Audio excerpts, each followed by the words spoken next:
Señor, tú tienes palabras de vida eterna.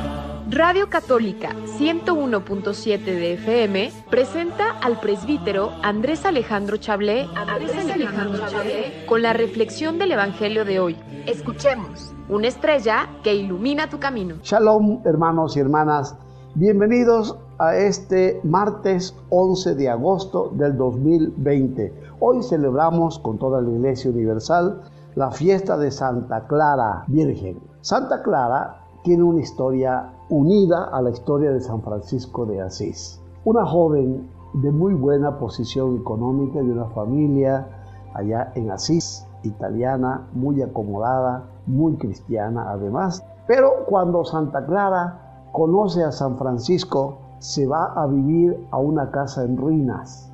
Es ella y con ella otras mujeres como Inés y otras jovencitas de la comarca italiana de Asís que se encierran en esa casa a la oración, a la penitencia y a compartir con los pobres, especialmente con los más necesitados y los enfermos de lepra. Santa Clara da un testimonio grande de conversión, sigue los pasos de San Francisco de Asís, de quien se hace una amiga muy personal, de mucho ejemplo, de mucho talante espiritual, es lo que caracteriza a Santa Clara. Hoy la recordamos con toda la Iglesia Universal y le damos gracias al Señor por este regalo que ha hecho a la Iglesia al lado de San Francisco de Asís. El ejemplo de estos dos personajes, junto con otros de la misma época, San Damián, por ejemplo, ellos y otros muchos frailes y religiosas de clausura, como las clarisas. Hoy es patrimonio de la Iglesia las hermanas clarisas, las religiosas clarisas, que siguen viviendo en oración, penitencia, trabajo doméstico y otras actividades propias de la vida contemplativa. El Señor pues siga suscitando muchas vocaciones de jóvenes, mujeres al servicio de Dios en esta categoría de la contemplación. Del Santo Evangelio según San Mateo. Gloria a ti, Señor. En cierta ocasión los discípulos se acercaron a Jesús y le preguntaron: ¿quién es el más grande en el reino de los cielos? Jesús llamó a un niño, lo puso en medio de ellos y les dijo: yo les aseguro a ustedes que si no cambian y no se hacen como los niños, no entrarán en el reino de los cielos. Así pues, quien se haga pequeño como este niño, ese es el más grande en el reino de los cielos. Y el que reciba a un niño como este en mi nombre, me recibe a mí. Cuidado con despreciar a uno de estos pequeños, pues yo les digo que sus ángeles en el cielo ven continuamente el rostro de mi Padre que está en el cielo. ¿Qué les parece si un hombre tiene 100 ovejas y se le pierde una? ¿Acaso no deja las 99 en los montes y se va a buscar a la que se le perdió? Y si llega a encontrarla, les aseguro que se alegrará más por ella que por las 99 que no se le perdieron. De igual modo, el Padre Celestial no quiere que se pierda ni uno solo de estos pequeños. Palabra del Señor.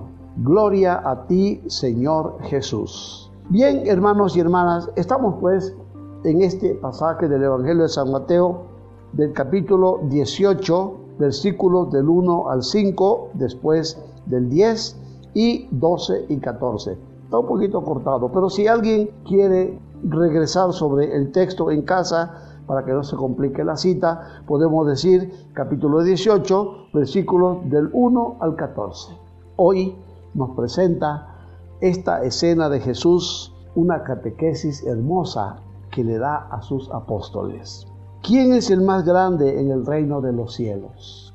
Obviamente esta pregunta puede estar relacionada con la ambición por el poder por una parte, pero muchas veces no necesariamente. Psicológicamente los seres humanos tendemos a ser alguien, a ser reconocidos, a ser respetados por alguna actividad, por alguna profesión, por alguna cosa.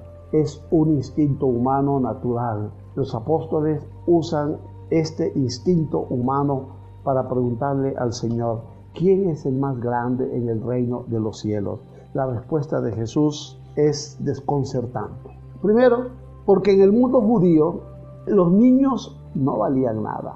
Las niñas incluso podían ser vendidas como esclavas cuando la familia tenía apuros económicos o vivía en la pobreza. Las niñas podían ser vendidas como esclavas, lo permitía la ley judía. Solamente la niña cuando crecía podía superar la esclavitud si el amo que la había comprado se casaba con ella. Pasaba de ser esclava a esposa.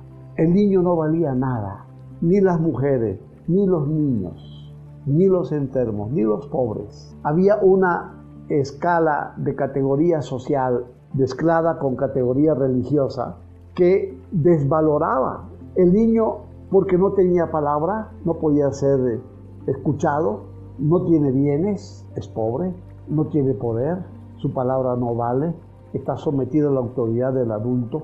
Por eso Jesús nos lo dice, y yo me fijo en el detalle que también lo tiene San Lucas, solo que la escena de San Lucas la presenta más dramática.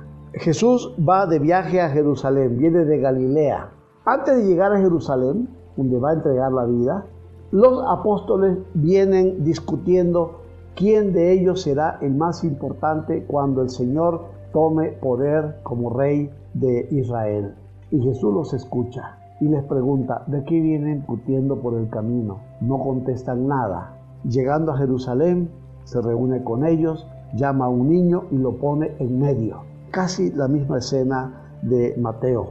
Jesús llamó a un niño, lo puso en medio de ellos y les dijo, yo les aseguro que si no cambian y no se hacen como los niños, no entrarán en el reino de los cielos. En ambos pasajes coinciden Mateo y Lucas en el ansia de poder, en ese anhelo humano de querer ser alguien, de tener poder, de querer sobresalir ante los demás, de querer estar en medio.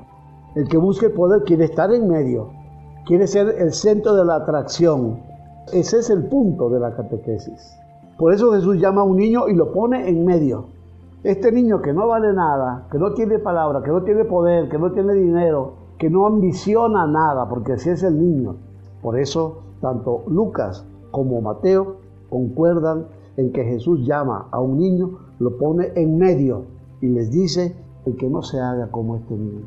Quiere decir, no tienen que buscar el poder. Si quieren estar en medio, si quieren tener poder, si quieren tener influencia, tienen que hacerse como los niños. Ahora sí podemos entender por qué dice Jesús eso. Condición para entrar en el reino. Aquí lo pone Jesús. Hacerse como niños. El que sirve, el que es sencillo, humilde, el que no busca el poder, el que no ambiciona desmedidamente las cosas del mundo para poseerlas y tener poder, porque las cosas dan poder.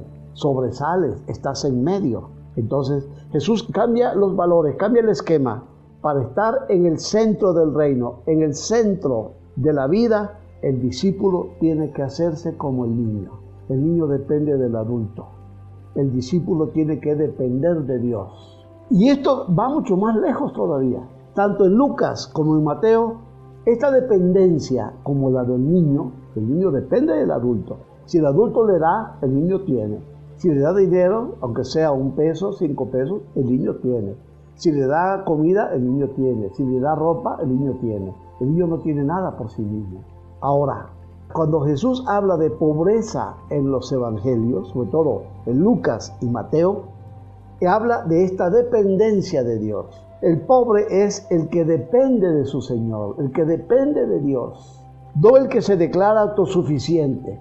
Ese es el rico. El rico no es necesariamente el que tiene muchos bienes. El rico es el que aquello poco que tiene lo hace autosuficiente y le dice a Dios, yo no te necesito. El pobre, sin embargo, puede que tenga bienes también, pero su dependencia es de su Creador, de su Señor. Shalom, hermanos y hermanas, hasta el próximo comentario. Señor, tú tienes palabras de vida.